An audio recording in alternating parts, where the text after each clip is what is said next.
And hope everyone had a great break. We had a great break. I had a great break, and so we can talk some basketball now. So I'll open it up for questions at this point. Yes, sir. Can you give us a summary of how the Jewel tournament went for you guys? Yeah, the summary of Jewel tournament.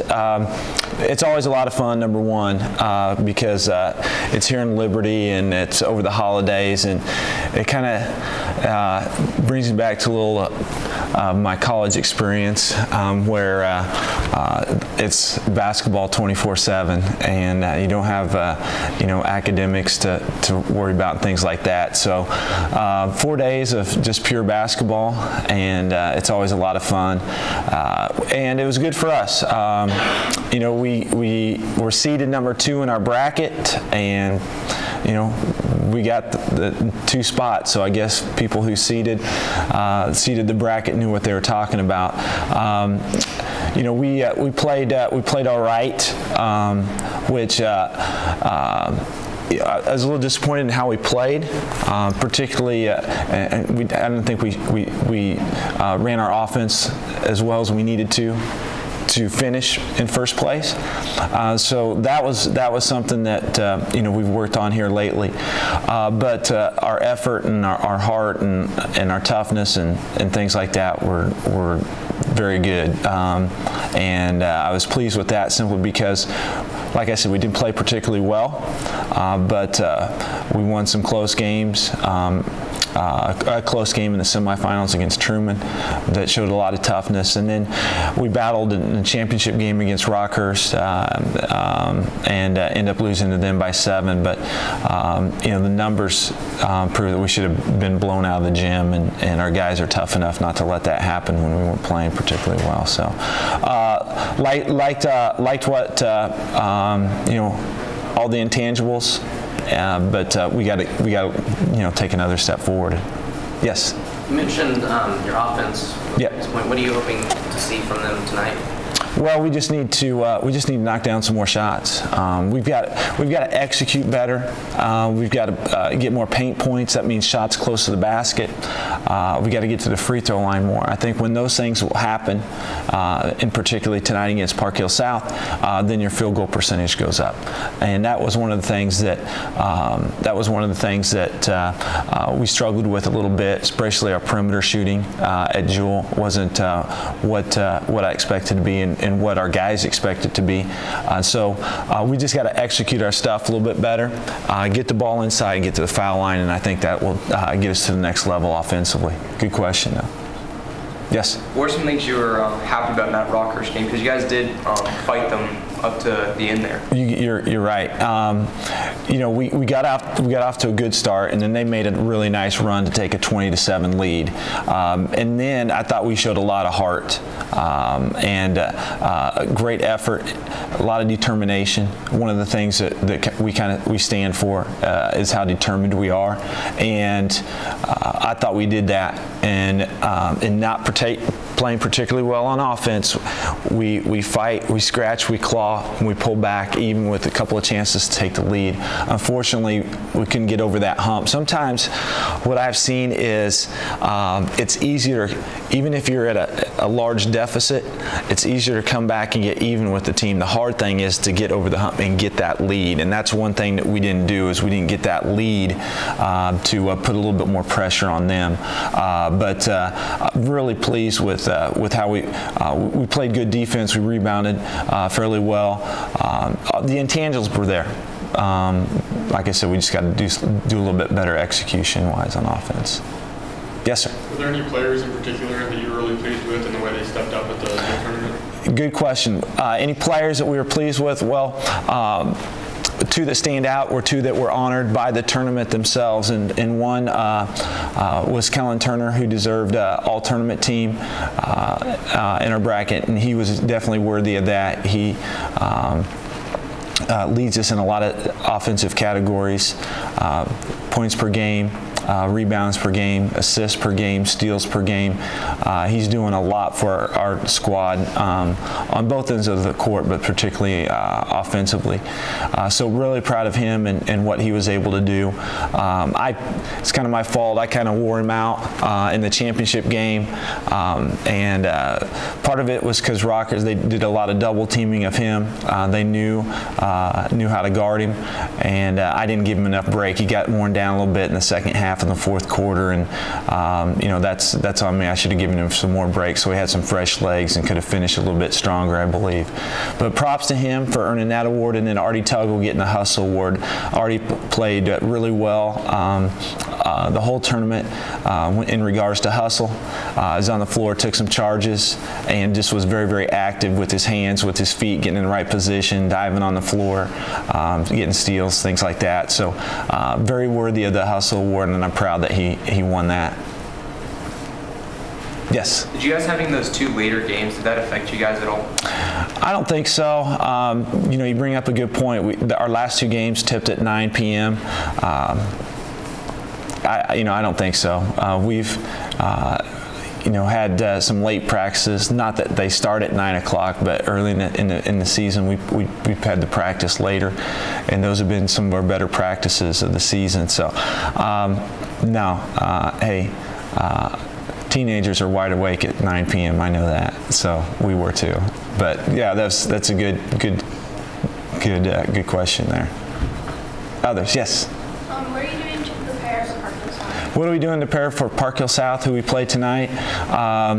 We've had some good practice leading up to that. Number one, they've run a lot of different things set-wise. They have a lot of set plays on offense, so you can't put them all on one sheet of paper. So just not that our players have to know all of them, but they have to know kind of what they're trying to do on some of their major ones. So scouting report, going over that, film sessions, letting them view tape at home, and so they know what to expect, those type of things on the defensive end. That we've got to rebound really well tonight. We've got to run really well tonight, transition, fast break out of our defense, score some easy baskets. The other thing that we need to do is just wear them out. They're not particularly deep. They don't play a whole lot of players, and so we've got to force the issue with them just endurance-wise. And how do you do that? Just pressure the ball, make it a full court game, run them when we have the ball, and then a lot of pressure on the half court or full court end, whatever defensive situation that we're in. Others, yes, sir. Do you feel like you have you guys ready physically coming off of this break? Yes, I do. We've had some good practices, like I said, physical practices, worked on their endurance and their conditioning and things. So we're kind of at a point right now where we've got this game in what, 2.5, 3 weeks or so. So we've had a break since Jewel, and then we've got another break before our next tournament, the Stessman tournament here that we're hosting. So it's one game that we can focus on. We talked about we got to show some pride tonight. We got some things that we need to prove tonight, and we're looking forward to doing that. Yes? What does it do to the team mentally to be off for so long? That's a good question. What does it do to a team mentally when you have those type of breaks? Number one, it's great for me. I don't mind it at all, because a coach has some involvement in a game, but we have total involvement and total control of practice. We can stop practice whenever we want. We can teach, we can correct, we can do a lot of different things in practice. So I love practice. I do have a certain amount of control in competition, in games, but it's limited. The games are for players to spotlight themselves and our team in general. And so, yeah, I do have some control, but it's not as much as I have in practice. So I enjoy the practices. The kids enjoy the games more, obviously. It hasn't been difficult for me to we have a lot of stuff to work on, and we're implementing some new things too, and so that's all good. But by the time our Stessman tournament rolls around, our defensive playbook and our offensive playbook, it's set for the remainder of the season, and so it's time for us to adjust a few things, add a few things, tweak some things, and so that keeps us mentally sharp. But once there's a gap competition-wise, and so finding that rhythm, finding that game speed, that's going to take an adjustment. Obviously, we just hope it doesn't take too long into the first quarter for us to make those corrections, because there will be some corrections that need to be made.